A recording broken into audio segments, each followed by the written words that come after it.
I'm Pete with Kitchen Capers, and we're talking about the Omega J8004 Juicer and Nutrition Center. Now, the 8004 is exactly the same as the 8006. It's just that the 8006 is chrome and the 8004 is white. We have lots of videos up of the 8006 in action. We got videos grinding coffee, making pasta, making peanut butter, and I really encourage you to check those out because this can do all of those cool things. We're just going to give an overview right now and show it juicing a little bit, but you need to check out those videos of what the 8006 can do. So we're just going to throw it together. There's a lot of parts, but actually goes together really easily. The first thing we're just going to stick on our juicing body here. This just moves right in. There's this little lock ring that just locks it into place, nice and easy. We have the auger here. Now this is the heavy duty auger. So the 8004, 8006 have the heavy duty auger, and then the older model, which is the 8003, 8005, that does not have the heavy duty auger. So that just slides right in like that. We've got two juicing screens here. This is the actual juicing screen. You can tell that it is because it's got, you can see the little screen there where it's actually going to do the extraction. We're just going to slide in there. This other piece is the blank. This is what you're going to use if you're grinding coffee, making peanut butter, making pasta. So we're not going to use that today. Once we've got that in, just going to put the little end on there. And it took me a second, but that just locks into place right there. We've got a hopper, goes on top of the feed tube, and then there is a note that relative to some of the other juicers that Omega makes, this feed tube is kind of on the small side.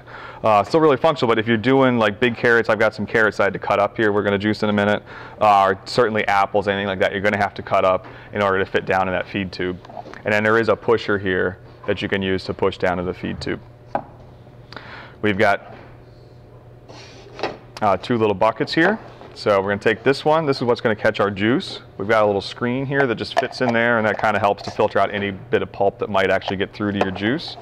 Slides in there.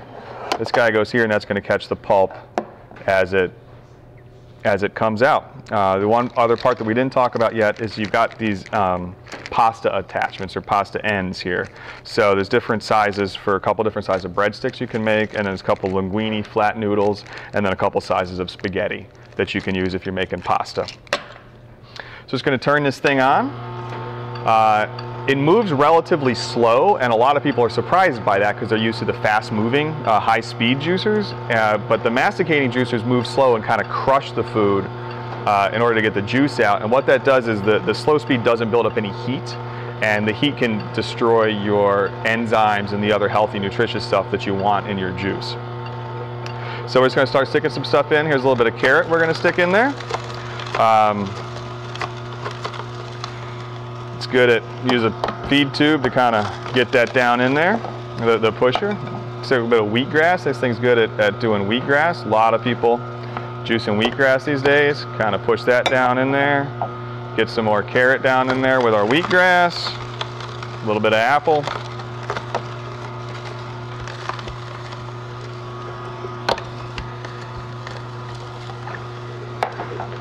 Wheatgrass definitely helps to put some things like carrots in with your wheatgrass. Kind of helps it move it through the juicer nice.